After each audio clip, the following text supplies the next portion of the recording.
Magandang araw mga kaibigan. Bigyan natin ng reaction opinion itong Facebook Reel posted by Rain Silver. Ah, programa ni Ted Filon at ni DG Chacha sa radyo na kung saan hindi nila mapigilan tumawa sa kay DG Chacha napaluha pa siya, tumatawa na napaluha sa nangyari kay General Torre. Okay, pakinggan natin ito Nicanor Torre dyan sa... Nicolas! Si Nicolas. Nicolas Torre. Si dating PNP Chief Nicolas Torre. Dyan sa MMDA. Ano siya ngayon? Ano nga si dating PNP Chief doon? General Manager. General Manager. So, mas mataas siya kay Artes? Hindi. Mas mataas yung chairman. Okay, so... Pero mas mababa yan sa PNP. Wait lang, para lang klaro. Sige. Anong ginagawa ng General Manager? Hindi mas Gusto mo chairman, nagmamanage ha? ka. Ng ano? General. Tama-tama siya, generalship. Kaya nga general manager. Di ba general siya? So, General ba din siya? Kaya nga. Oo. Kaya nga. Anong si Torre Siguro sabi ngayon? ng Presidente, bigyan natin ng posisyon to kasi sayang ang sweldo ng gobyerno dito. Unang ginagawa. Naka-floating ito. Anong bigyan natin? Ano bang rango niyan? General. Gawin mo general manager. So, ang tawag pa rin sa kanya? General.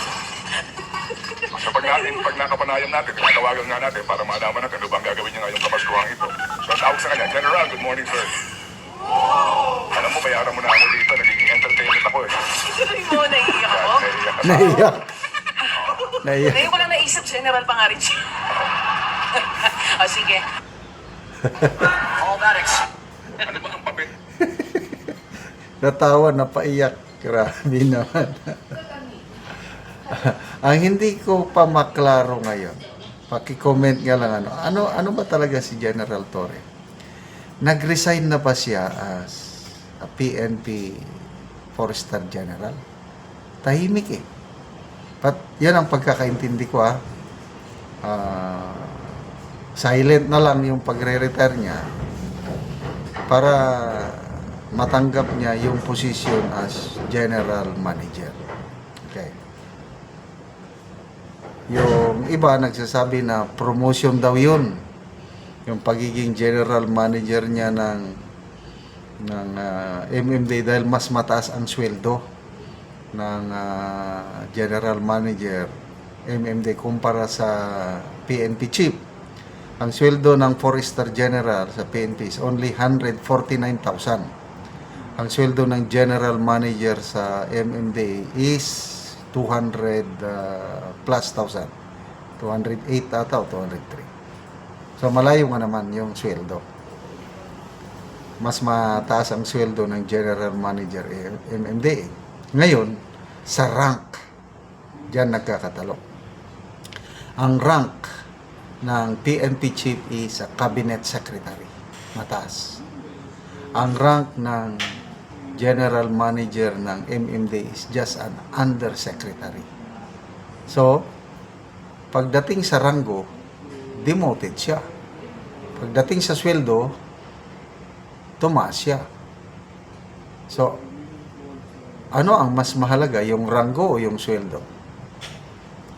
Depende na sa tao yan. Yung value system ng tao.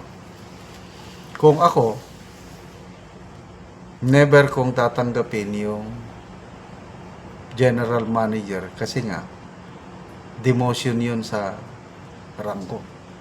Kaya sa post ni Attorney Guanzon, sabi niya, bakit yun lang ang ibinigay? Wala bang mas mataas? Sabi niya, sobrang baba naman.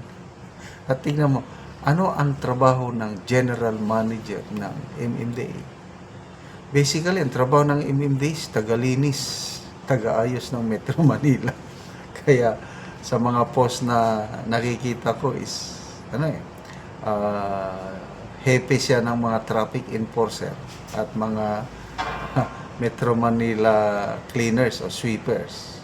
But anyway, kanya-kanyang yan, kanya-kanyang desisyon sa buhay. To me, mabuti na rin to na nag-resign siya para itong si General Nartates, mabigyan na rin siya ng 4-star rank. Kanya-kanya tayo ng pananaw. Ako, ang pananaw ko, okay ako kay General Nartates as PNP chief. nung NCRPO commander pa siya sa regional director siya ng NCRPO. Maganda yung kanyang ginagawa. And to me, so far so good ang kapulisan natin yan. Hindi naman katulad nung dati na sunod-sunod ang mga abuso ng kapulisan. Ngayon, gumaganda na ang takbo ng ating kapulisan. So, good luck kay General Torre. At least, general pa rin siya. At ang sunod na tanong dyan is ang kanyang political career. Meron ba siyang plano na sumabak sa politika ngayong 2028? Kasi kinukonsider siya na sino ba yun? Si Richard Hidarian. Pwede daw siya na presidente or maging vice president. Itinatandem siya kay Risa Hontiveros. So, ano sa tingin nyo? Kakandidato ba siyang senador? O ano? National position. Ako personal opinion ko lang ito. Kung tatakbo siyang senador, malamang may pag-asa siyang manalo. Kasi yung kombinasyon ng mga Marcos loyalist at kakamping, pag pinagsama mo yun, to me, pwedeng makapanalo ng isang senador. Yun ang aking assessment. Pag senador, pwede siya mananalo. Kasi maraming bumibilib sa kanya na mga Marcos loyalist at mga kakamping. Ang galit naman sa kanya ang mga DDS. Problema lang, mas marami tayong DDS. Sa survey ng WR numero, ilan ba tayo? 34% mga DDS, 15% ang mga Marcos loyalist, 12% at ang mga kakampi. So, pwede, senador. Kailang pagtatakbo siya sa vice presidente o vice president, ilalampaso siya ni BP Sara. At mabuti itong si Professor Ronald Llamas, isang political analyst kuno na Dilawan. Inamin niya na mahirap i-impeach si BP Sara dahil tatlong rason. Malapit na ang 2028 national election, masyado nang mababa ang ratings ng Pangulong Marcos Jr. at napakahirap yung impeachment rules na promulgate ng Supreme Court, yung decision nila na 13-0. Ay, salamat mga kaibigan sa inyong pagsubaybay sa ating channel. Makakatulong kayo ng malaki sa tribong Talaandig ng Bukidnon dahil ang sweldo natin sa channel na ito pantulong sa tribo. Namimigay tayo ng libreng yero at pako para makapagpatayo sila ng mas maayos na tirahan. Panoorin niyo ang video na ito. Karon mao na ni ang matagaan og yero si ate.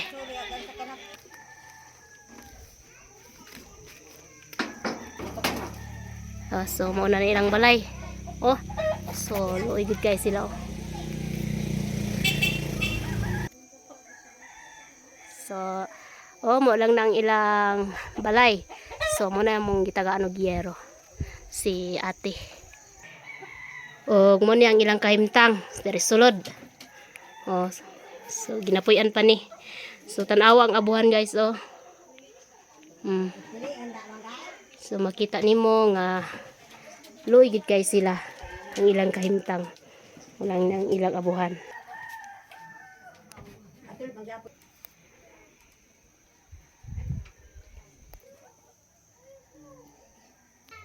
O karon unsay imong masulti te nga natagaan kag yero nga suot ang inyong abuhan luoy kayo mo. Nagpasalamat gid ko sa Ginoo nga natagaan mi yero nga maatopan na gid ni among kuan Inyong abuhan. abuhan. So pila na ni katuig day te? 6 years naman. So 6 years na so ginapuy-an pagyod. So makita gid nimo. So na kay anak te? Na ako'y anak tulo ka buok. Pila imong edad? 25 So 25. Asa day mong bana te? naa sa Cagayan man. So nagtrabaho siya. So unsa na lang gid ka ang inyong pangunabuhian karon? Gauma man gyapon ni. So panguma lang. So si ate mag-uuma lang sila.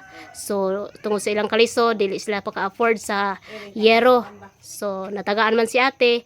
So makahimo na gyud siya og abuhan. Daghan gyud salamat sa Ginoo ug sa nagatan-aw ug sa nagatabang. O sige ate, salamat pod. Salamat.